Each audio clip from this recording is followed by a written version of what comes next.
13 minutes is a long time when you're standing in your own kitchen, listening to the refrigerator. Like it knows something you don't. Watch the second hand crawl. I imagine the back door opening. The hinge's small, familiar scream. I didn't move. I didn't breathe. I let the moment come to me. I had already cried. Weeks ago. Quietly. In the shower where sound dissolves. Tonight was for clarity. We weren't always like this. There was a first night once. A shared joke that landed just right. The kind of laugh that makes you think you've found your person. We built a life with receipts and routines. Groceries on Sundays. Coffee measured by muscle memory.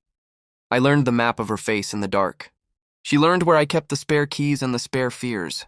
Trust is built by repetition. So is betrayal. It started with absences that had explanations too ready to be questioned. Late meetings. New hobbies. A phone that never left her side, face down like it was ashamed. I noticed the way she smiled at texts she wouldn't read out loud. The way she showered longer. The way she stopped asking about my day. I didn't accuse. Accusations make noise. Noise scares the truth back into hiding. I watched. I listened. I counted.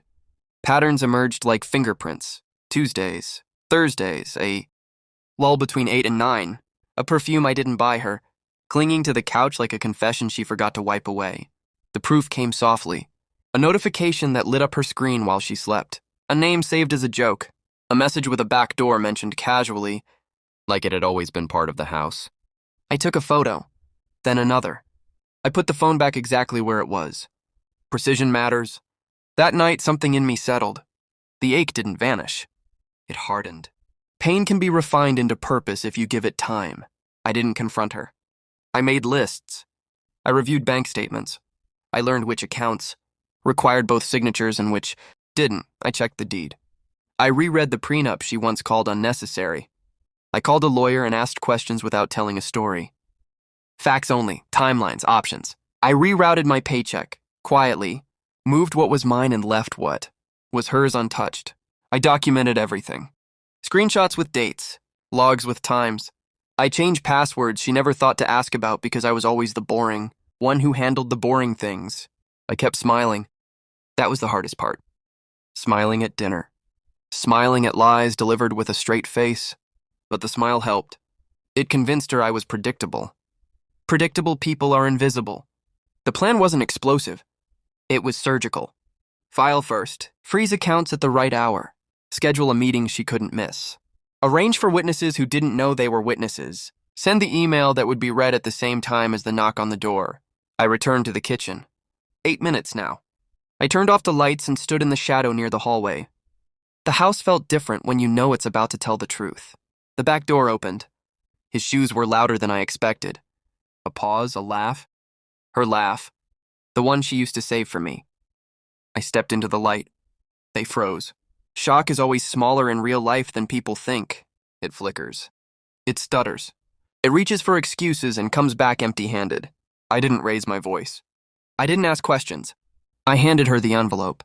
Thick, heavy with paper and consequence. She skimmed. Color drained. He looked between us, already calculating exits. I filed this morning, I said, calm, almost kind. The accounts are frozen. The house is listed. Your meeting tomorrow is canceled. Your job knows why. She opened her mouth. Closed it, tried again. I looked at him. You can go, I said. There's nothing left for you here. He left faster than I expected. People who borrow other people's lives never know how to carry them.